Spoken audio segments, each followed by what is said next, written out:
అందరికీ నమస్కారం. నేను మీ గంటి ఉష.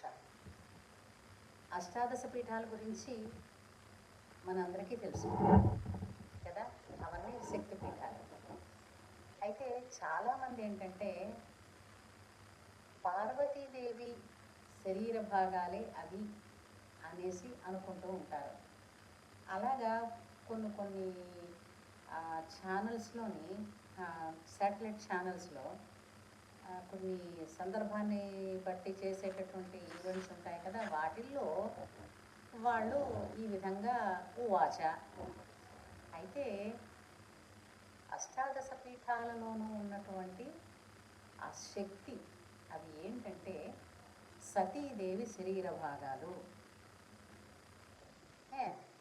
సతీదేవి శరీర భాగాలని విష్ణుమూర్తి తన సుదర్శన చక్రంతో ఖండిస్తూ వచ్చాడు. శివుడు ఆమె శరీరాన్ని, సతీదేవి శరీరాన్ని తన భుజంపై వేసుకుని నిర్వికారంగా తిరుగుతూ ఉంటే ఈ పని ఛేదించి శివుణ్ణి మళ్ళా జాగ్రత్త అవస్థలోకి తీసుకుని వస్తాడు.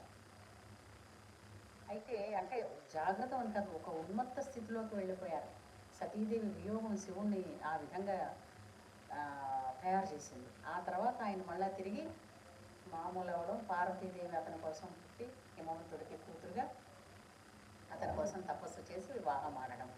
అయితే ఇప్పుడు అష్టాదశ పీఠాలు వర్ణించినంత మాత్రాన్ని చేత శ్లోక రూపంలో ఎంతో పుణ్యం వస్తుందట. అది ఇప్పుడు చెప్పుకుందాం.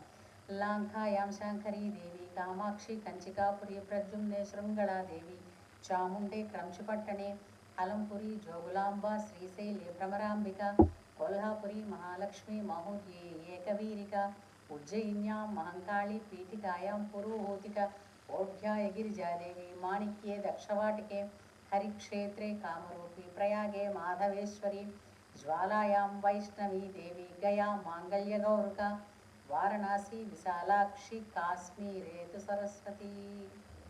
అష్టాదశాని పీఠాని యోగినామతి దుర్లభం, సాయంకాలం పఠే నిత్యం సర్వశత్రు వినాశనం అని ప్రతిరోజు కూడా సాయంత్రం సంధ్యాదీపం వెలిగించి మా అమ్మగారు పారాయణ చేస్తూ ఉండేవారు.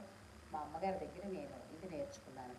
అష్టాదశ పీఠాలని వర్ణించినంత మాత్రం చేత, అంటే మనం మననం చేసుకున్నంత మాత్రం చేత వాటి దర్శన భాగ్యం పొందినంత, అలాగే వాటి అనుగ్రహాన్ని కూడా మనం పొందుతామని పెద్దలు చెప్తారమ్మా.